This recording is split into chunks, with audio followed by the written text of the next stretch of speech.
Assalamualaikum warahmatullahi wabarakatuh. Selamat datang kembali di channel YouTube saya bersama saya Samsul Ari. Nah, pada video kali ini kita akan masuk di video sesi ketiga ya, yang dimana kita akan membahas sebuah materi yang bertemakan PHP tipe data. Oke. Kalau sebelumnya kita membahas tentang sintaks dasar dan variabel, maka di video 3 ini kelanjutan dari video 2 tersebut. Oke, sebelum kita lanjut di video ketiga ini, ada baiknya teman-teman subscribe dulu channel saya dengan cara klik like, share, and subscribe agar channel ini terus berkembang dan bermanfaat bagi kita semua. Oke, kita akan lanjut di tema video 3 ini, PHP tipe data. Nah, selanjutnya tipe data. Apa sih tipe data tersebut kalau kita ambil dari sisi programming, teman-teman ya?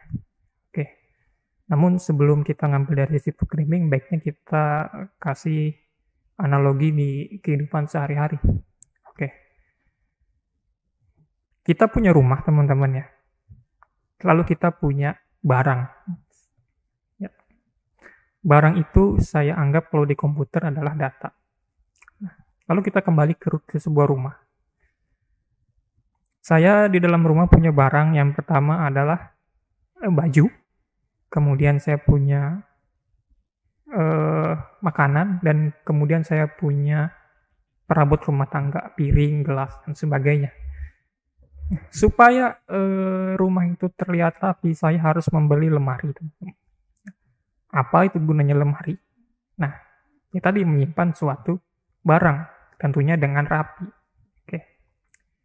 Nah, supaya barang itu cocok dengan lemarinya, maka saya harus punya lemari yang sesuai dengan tipe barang tersebut. Misalkan lemari baju.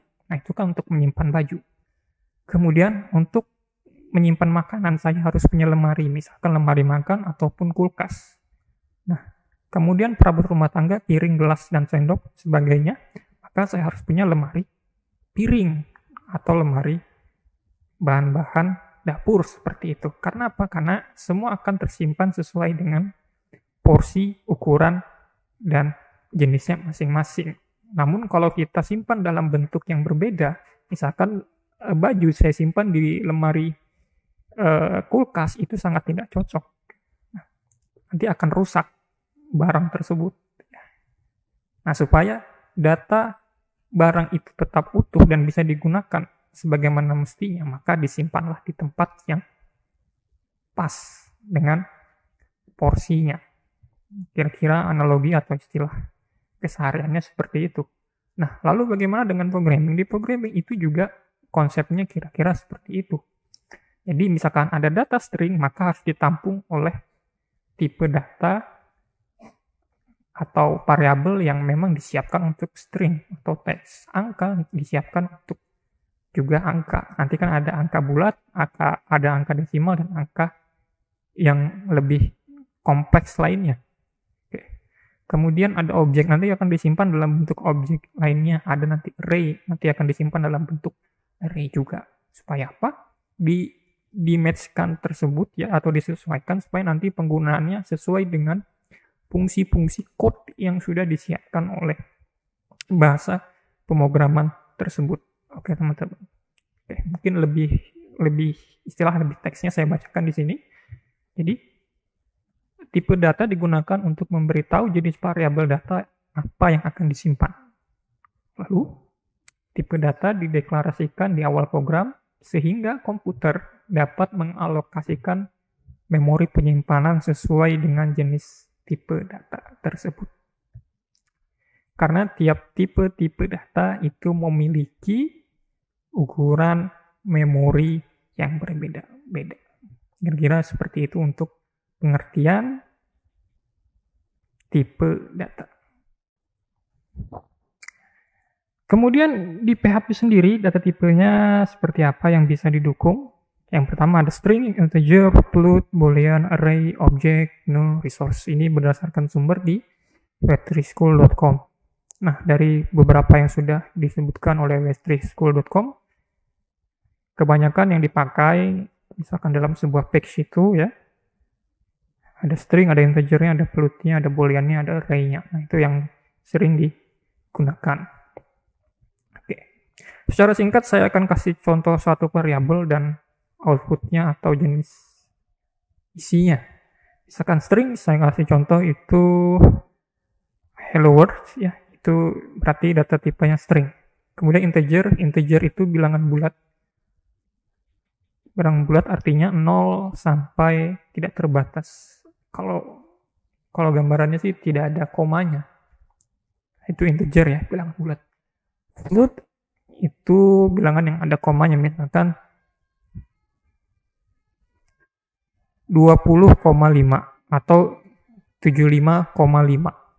Jadi ada koma di belakangnya. Kalau di dalam bahasa pemrograman lain, data tipenya umumnya disebut double. Oke. Tapi di PHP disebut float. Kemudian boolean. Boolean itu nampung data 1 atau 0. Ya, 1 itu untuk true, 0 itu untuk false. Kemudian array itu bisa satu variabel, bisa menampung berbagai macam jenis. Berbagai macam isi. Kayak dibungkus gitu array itu ya. Jadi ketika dibungkus kita bisa ambil salah satu data yang ada di dalam bungkus array tersebut. Jadi teman-teman, kita akan praktek di string, integer, float, boolean, array. Jadi mudah-mudahan 5 itu bisa kita praktekkan di video kali ini. Oke. Pastikan Apache-nya untuk PHP servernya posisi green atau sudah running. Oke, ini ditutup saja, dia otomatis akan di sini teman-teman ya. Oke. Lalu kita akan buka sebuah text editor. Kita kemarin pakai Visual Studio Code. Kita akan buat file latihan 2 ya. Ini file. Kemudian di save dulu supaya nanti ada bantuan ekstensinya. Pastikan ada di root folder nih, htdocs, kemudian namanya latihan. Saya kasih nama, misalkan di sini latihan 2. Ekstensinya PHP.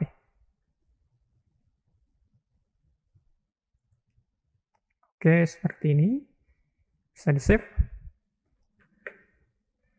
Otomatis akan muncul gambar gajah teman-teman, logonya PHP. Kita tambahkan dulu open dan closing tag-nya PHP ya.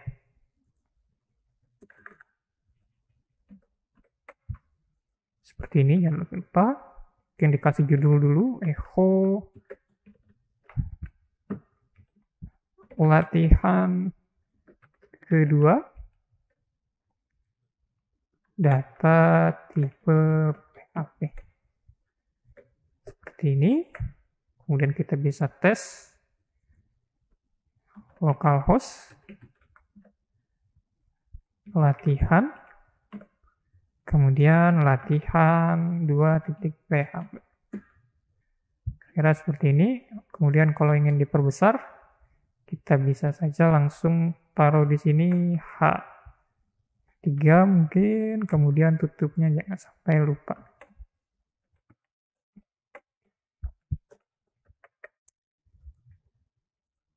Oke, seperti ini.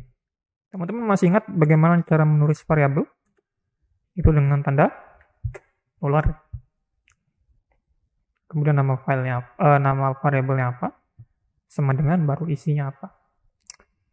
Seperti itu untuk menulis di PHP untuk data tipe, misalkan data tipe underscore string.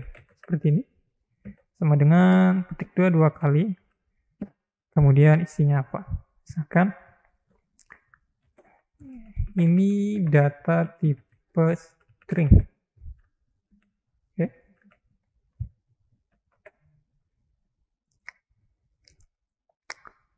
Kemudian kita bisa panggil di sini ya, echo, mungkin BR di sini ya.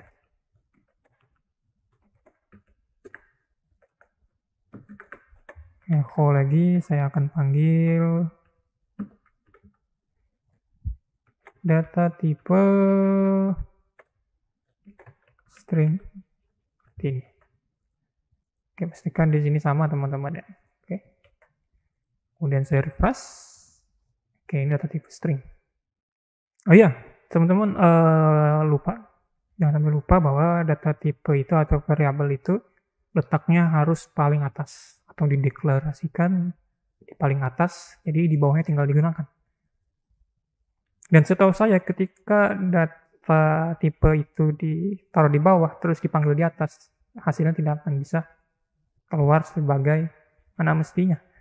Misalkan saya taruh data echo-nya ini di atas ya, panggilnya di atas, sedangkan menampungnya di bawahnya dia seperti ini. Biasanya nanti akan terjadi warning atau error atau null istilahnya ya. Tidak ada isinya. Begitu save. Nah, di sini tidak dikenali. Karena apa? Karena posisi pemanggilan di atas jelas kosong karena belum ada isinya. Lalu ditempatkan di bawah penampungnya. Nah, itu kan terbalik. Nah, supaya ada isinya harus ditaruh di bawah seperti ini ya. Oke.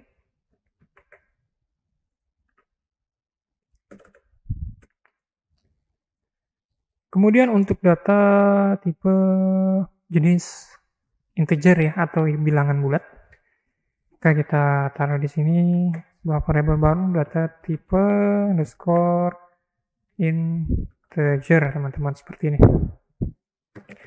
Lalu untuk mengisinya tidak boleh pakai petik koma atau petik koma 2 kali ya. Seperti ini tidak boleh. Karena kalau dipakai seperti ini nanti ada kesalahan dan juga nanti dikira string ya. Dan tidak bisa dilakukan operasi matematika. Maka kita harus kosongkan seperti ini. Misalkan 10.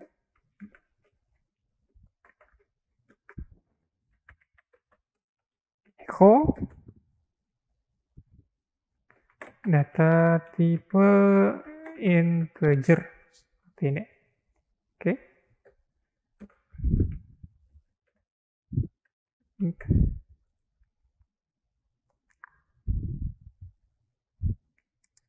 Di sini ada yang kurang ya, titik komanya belum selesai tadi. Jalankan. Nah, ini 10 ya. Nah, supaya benar-benar kita memastikan bahwa ini adalah integer, pembuktiannya adalah pakai ini ya teman-teman ya. Variabel atau function dari pengecekan data tipe itu misalkan variabel dem dalam kurung nama variabelnya data tipe integer seperti ini. Maka nanti akan kelihatan hasilnya.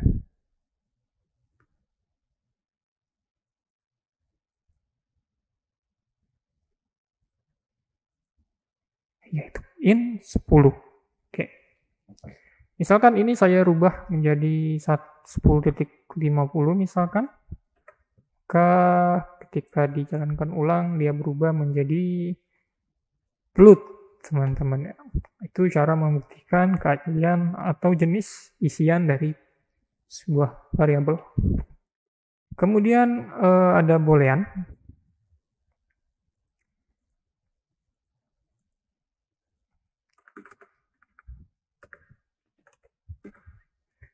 Saya kasih nama data tipe boolean.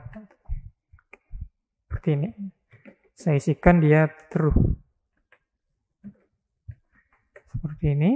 Kemudian saya variabel dam-nya saya ganti dengan data tipe boolean seperti ini.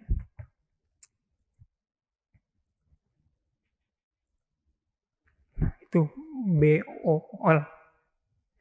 BOOL. Dalam kurung true artinya boolean. Atau kalau kita tambahkan echo di sini, teman-teman. maka dia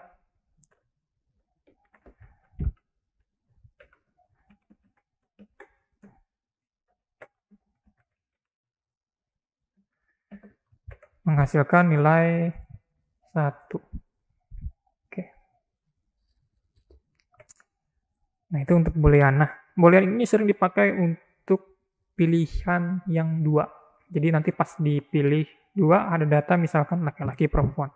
Laki-laki nilainya 1 dan perempuan nilainya 0 kayak gitu. Nah, ketika di store ke database itu lebih sedikit memori yang digunakan karena 2 pilihan. Berbeda kalau kita menyimpan data langsung misalkan perempuan atau laki-laki dalam bentuk string disimpan dalam database, maka isinya banyak sekali. Ya, memorinya terlalu banyak. Apalagi sudah digunakan di setiap baris. Kalau di setiap baris kan misalkan ada 5.000 data laki-laki. 5.000 kali data pria nanti memorinya banyak dan itu penuh. Itu menjadi suatu kekurangan di situ. Nah, untungnya kalau pakai boolean, walaupun yang berapapun disimpan nilainya cuma 1 atau 0. Nah, itu lebih praktis dan lebih hemat memori. Selanjutnya kita ke array teman-teman ya. Array itu tadi saya bilang di dalam bungkus itu ada lebih dari 1 data. Oke, kita kasih variabel dulu misalkan data tipe array seperti ini. Sama dengan array seperti ini. Kemudian bisa kita lakukan penambahan isi, misalkan 0, 1, 2, 3. Kemudian titik koma. Nah ini 0, 1, 2, 3. Ada 4 isi. Ya, saya mulai dari 0. Saya cek dulu apakah itu benar array. Saya tinggal pakai variabel dump. Data tipe array. Saya coba jalankan dulu array ya. Saya membuktikannya seperti itu. Ada 4 data.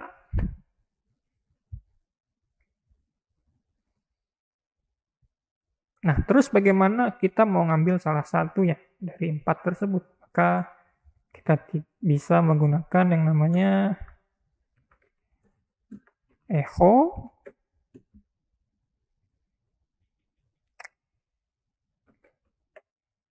kemudian data tipe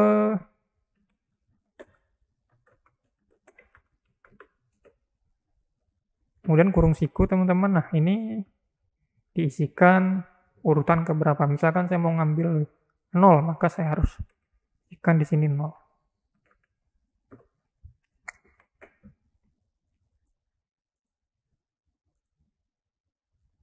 Ya. Mungkin saya tambahin BR dulu di sini.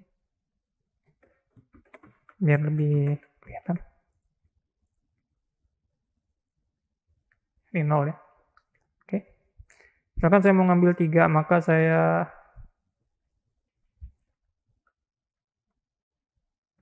taruh seperti ini 3. Maka hasilnya 3. Nah, teman-teman, ini kan array-nya konstan ya. Saya isi langsung di sini ya. Terus bagaimana kalau saya pakai dengan variabel ya, teman-teman. Jadi tinggal saya bikin variabel misalkan i sama dengan 2 seperti ini. Nah, 2-nya kan akan disimpan, akan dilempar ke array ini ya. Jadi saya tinggal panggil seperti ini. Oke. Kemudian kita press. Nah, ini 2. Kira-kira seperti itu ya, teman-teman. Nah, itu dulu teman-teman penjelasan tutorial di video 3, yang dimana saya menjelaskan data tipe, kemudian kita praktekkan cara mengisinya dan pembuktiannya di PHP Site Server Programming. Dan terima kasih telah menyaksikan video ketiga ini sampai selesai. Dan jangan lupa untuk selalu dukung channel saya ini dengan cara klik like, share, dan subscribe agar terus berkembang dan bermanfaat bagi kita semua. Saya Samsu Bahri, terima kasih. Assalamualaikum warahmatullahi wabarakatuh. Sampai ketemu di video